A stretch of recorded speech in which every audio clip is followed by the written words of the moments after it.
আর্জেন্টিনার ড্রেসিং রুমও কোনো কিছু একটা হয়েছে। আর নাকালে আর্জেন্টিনা তো বাজে খেলার মতন দল না, কারণ পুরো 120টা মিনিট খেললেও 2টা শট নিতে পারছে না ঠিকঠাক মতন। আর এই জন্য ড্রেসিং রুমের ভিডিওটা ভাইরাল হয়েছে। সেই ভিডিওতে মেসি কি করতেছে যে সবাই শান্ত থাকো, সবাই খেলার মনোযোগ দিতে বল। যে দলের বন্ডিং একজন একজনের জীবন দিয়ে দিতে পারে, ন্যাশনাল টিমও আইলে কজন প্লেয়ার ভারত হয়ে যায়, সেই টিমে ড্রেসিং রুমের ভিতরে এমন কি হয়ে গেল যে তারা অনেক বলতেছে খেলায় মনোযোগ দেওয়া লাগবে, আবার নতুন করি, আবার সবাই বলতেছে শান্ত থাকার। তো ড্রেসিং রুমে এমন কি হইলো, এক্সট্রা কোনো চাপ আইলো না, এক্সট্রা কোনো প্রেশার আইলো এদের উপরে, এইটা নিয়ে হয়তো মেসি স্কলানি বা আর্জেন্টিনা প্লেয়াররা অনেক কোনো কিছু বলবে না। 8 থেকে 10 বছর পরে কোনো একটা ইন্টারভিউর মধ্যে দেখবে মেসি বা স্কলানি বা এনজো ফার্নান্দেজ হেতারা বইলা দিছে। তোমার দেখো ম্যাচ চলাকানির ওই 40 মিনিটে খেলা লিসান্দ্রো মার্টিনেজ বলতেছে তার রকে টানকাইছে, ক্র্যাপ মাইছে পায়ে। আবার 56 মিনিটে খেলা আইতেছে কুতির মিনিট, যে এই 2টা মেইন সেন্টার ব্যাক সেই 2টা উঠে যাইতেছে। এটা কোনো রহস্য নাই। আর্জেন্টিনা দলের লিগি জীবন দিয়ে লাগবে প্রত্যেকটা প্লেয়ার, কিন্তু এই ম্যাচে সবাই উঠে যেতেছে। আবার দেখো তুমি ইংল্যান্ডের সাথে ম্যাচের যে তারা জাতীয় সঙ্গীত গাইছে, আবার ফাইনাল ম্যাচে জাতীয় সঙ্গীতটা দেখবাই।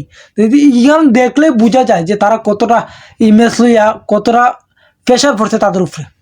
প্রেশার না হইলে যে এই দলটা ওয়ার্ল্ড বিশ্বের মধ্যে প্লেয়ার কম্বিনেশন বা বন্ডিং তাদের, এই দলটা এমন কি হয়েছে যে তারা শান্ত থাকার প্রয়োজন মনে করতেছে, যে আমরা শান্ত থাকতে হবে, সবাই খেলা মনোযোগ দিতে হবে।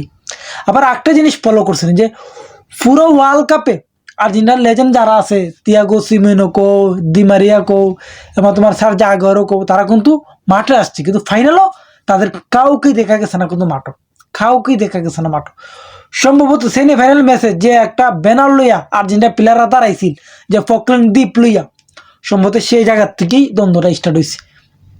কারণ আর না গেলে তুমি দেখবাই যে ফকল্যান্ড দ্বীপ যেটা আর্জেন্টিনা, সেটা কিন্তু ইউরোপে দখল আছে, সেখান থেকে সম্ভবত দ্বন্দ্ব শুরু হয়েছে। আর এখানে একটা জিনিস দেখবাই যে কুতিরুমিরু কিন্তু ডোনাল্ড ট্রাম্পের সাথে কিন্তু হাত মিলাইছে না। তো ড্রেসিং রুমে এমন কোনো একটা হয়েছে যে কারণে তারা ম্যাচটা হারতে বাধ্য হয়েছে, যে একের পর এক তোমার খেলা মনোযোগই নেই কারো। আর না গেলে তো যে দলটা প্রত্যেকটা ম্যাচও এমনভাবে কামব্যাক করছে, প্রত্যেকটা ম্যাচও এমনভাবে খেলছে যে ফাইনাল খেলার মতন এবিলিটি রাখে বা শিরোপা জেতার মতন এবিলিটি রাখে, সেই দলের এমন কি হয়ে গেছে যে ফাইনাল ম্যাচ তারা শিরোপা জিততে আগ্রহী না। আবার তোমার প্রত্যেকটা প্লেয়ার তাদের মনে হয় খেলার মতো কোনো মনোযোগই নাই। ম্যাকঅ্যালিস্টার কো, এনজো ফার্নান্দেজ কো, আবার লাল কার্ড দিকে একজন জাগিয়েছে মাঠ সাইরিয়া।